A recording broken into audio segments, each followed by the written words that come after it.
So what was the fee? A busy week in the transfer market, one in, one out. Talk about the in first. Montgomery, a good signing, someone you've tracked for a while. I think it is a good signing for the club on several levels, because you want to try and get players that have got a future in front of them, and obviously he's a goalkeeper he has been getting better and he has been attracting attention, and like with all players, you either take a chance while they're doing well and improving, or if they go on to do something, by then you've missed out. So he's I've seen him play before.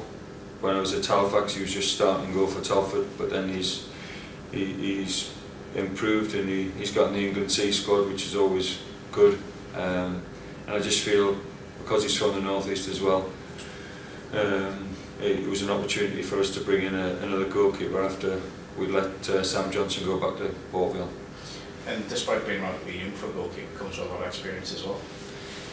Well, I think goalkeepers can obviously play well into their 30s, and they do get better with time, but the fact that you can tell in training he wants to improve, and he asks the right questions, and he's just somebody that wants to try and play higher. So we're giving him an opportunity to move up, and he's not going to be satisfied with playing at this level, but it's down to how he performs, obviously on the pitch, and he has to do his talking on the pitch and produce the goods. The out, Sam Jones, he's moved on to Grimsby, has caused a little bit of disappointment amongst the supporters. Do you understand that?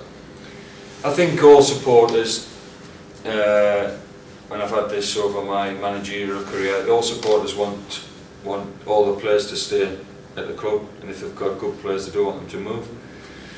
But in reality, you always have a situation where if you get anyone who attracts attention, and then a club shows interest, you then have a decision to make. That what does the player want to do? Is it a good move for the club as well? And you have to weigh everything up. But I always have to look at the player's point of view as well, because I always think it was my dream to play in the Football League as a player. You can't stop somebody having that ambition, and the lad, after speaking to him on a couple of occasions, expressed a desire that he would like to go. I always think then, if you've got a player at the club who wants to go, it is then difficult trying to get the best out of them once you deny him a move. So we obviously had negotiations with him for a while, but by the end of the day on Monday, we all came to an agreement. Now, the club has done everything in the right manner regarding Sam, and I had a chat with him yesterday, and he's obviously, very grateful to Gateshead for giving him the chance, and also the way the chairman's negotiated, for him to release. Where I think it's fair to all sides, but at the end of the day, once a player expresses a desire to leave, and it wasn't a case where his attitude was bad or anything like that. He just had a genuine desire that it was a chance for him to play in the Football League, taking his age into consideration as well, the location from where he's from. It's a good opportunity, and also the fact that the one thing we can't give him here is he can play in front of crowds. They get 5,000 a week, which is obviously an attraction, and it's something that I know as a player it can bring a bit more out of you, playing in front of bigger crowds. And if he goes on and does well, then he'll benefit, and Gateshead will benefit as well. So as I say, you're always sad to lose players, but that's what happens when there's a general progression in all clubs. Even in the Premier League, there's Premier League teams who have to, if the bigger clubs come in for them, they end up having to sell. So once he expressed the desire that he wanted to try and move on, is it then a case of just getting the best deal for the club, and if so, he satisfy you? Well, it is. I mean, he wouldn't if the first offer, second offer that they made was all they were going to offer, he wouldn't have gone. But there comes a point where you weigh everything up, and you know, we felt that at this stage that you know, it's something that we'd have to do. I mean, if you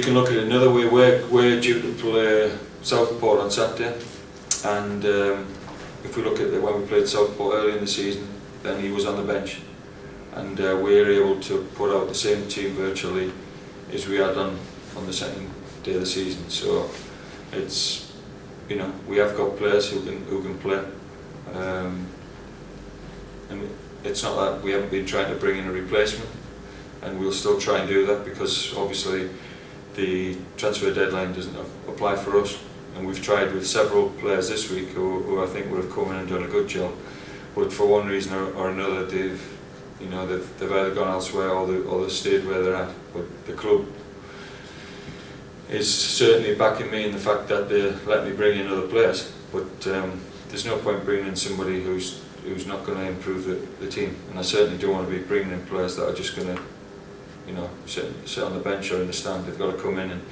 and improve, and we did have a couple of people who I think would have done that, but we haven't been able to get them this week. Are there any deals close or anything in progress? Yeah, I mean, I've spoken to somebody yesterday about bringing in somebody in on loan, and but I won't know until this afternoon if that's the case. But I would say that from now to the end of the season, we'll certainly get in a couple of players that we can look at, and then, you know, hopefully they'll give us a boost. But you know, not just going to bring in anybody to the team. You expect anything before Saturday, or was it? Well, like I say, I'm waiting this afternoon. If they say that we can have a player on loan, then certainly I would bring him in for Saturday. It's running close to whether it could start on Saturday, just, you know, because we need to obviously prepare for Saturday's game. But we'll see about that. Without pushing it too much, is it a replacement for Jones? You know, we're a little bit thin on the ground in midfield, and we're looking to bring in a midfield player in. It's no secret, but you know, that we need to get another midfield player in, and I'm confident we will get one in before, you know, in the next few weeks. Right. Given the week the club have had, what sort of attitude going into the Southport game? You full of confidence, or is it? Well. If you lose games and you've got the long journey back from Torquay, it obviously doesn't do you confidence. It's not great for confidence, but it's not it wasn't. I think disappointing is the word rather than lacking confidence, because it wasn't as if Torquay, I didn't feel they weren't better than us, and if you analyse the game, we could have easily got something out of the game. So it's not a case of lacking confidence. I think it's just a case that the players need to do better, and they need to obviously defend better than they did on Saturday. But the confidence in terms of training is always fine. The players train well, and they've trained well this week. As a group, they work hard. They do the work on the pitch, but they a lot of time spent in the gym as well, and they listen to what they need to do. So I don't have any problem with that. The problem is always that they've been inconsistent. They're still inconsistent, and until they can play at their best week in, week out, then you're not going to get a consistent run of results. But I never go into any game thinking that we're not capable of winning the game, and so I don't go in feeling inferior or lacking in confidence. But I obviously, like all supporters, I have a feeling that you're just hoping that they play to their best. You know, like we know that they can do when they play well, but because they're inconsistent, you never know what you're going to get, and that obviously causes a little bit of tension, because you can't guarantee week in, week out what they're going to produce. Yeah, Southport obviously had a managerial change through the week. How do you think that will affect them? Well, Liam Watson, who's been at the club, obviously in a different role, but obviously he's managed the club I think 2 or 3 occasions, knows the club well. He'll have watched all the games, and obviously he knows the players. So I don't think it's not a massive change. Obviously he'll have different opinions to what Steve Burr had. But again, you could say they're inconsistent. They went to Barrow and were the first team to win at Barrow, and that's only 2 weeks ago, and they deserve to win the game.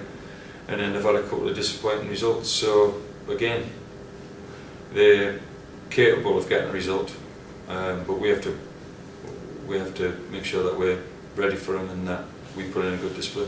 Yeah, Southport in the bottom 8, the Gateshead this season took more points off the top 8 than they have the bottom 8. Yeah. What do you think that's down to? I think it's down to a lot of things. I think at times, I think in a couple of earlier games, I think the players, and it's not, I know what the league's like. I've had a football career where I spent a lot of my time playing for underdogs when it was Port Vale, playing at a high level, so I always knew that we had to raise our game to get results. So it's not in my mentality to take any team lightly, but I think you've certainly had a couple of individuals who at times probably expected to do better in games against the lower sides, and they've come unstuck. So there's no reason why they should be like that, but our record against teams that we should have done better again hasn't been good enough, and there's a lot of games that you'd expect to get points that we didn't, and this is another one on Saturday. So again, it's another tricky game, but they're all difficult games because you can play from a team who's top of the league, a team who's bottom of the league, and we're capable of beating the team at the top or losing the team at the bottom, and we know that. There's no magic wand to change that, but I do believe that if you keep training, you keep playing, you keep practicing, you keep working on different things, then eventually you'll get more consistent. And we certainly need to have a good performance on Saturday to get everybody, up and running again. It's been 4 months since we last kept a clean sheet in the league here. Yeah. Is that the biggest problem for you? Yeah, I think so, because I think at home you need to keep clean sheets, and it's something that I've mentioned to the players before.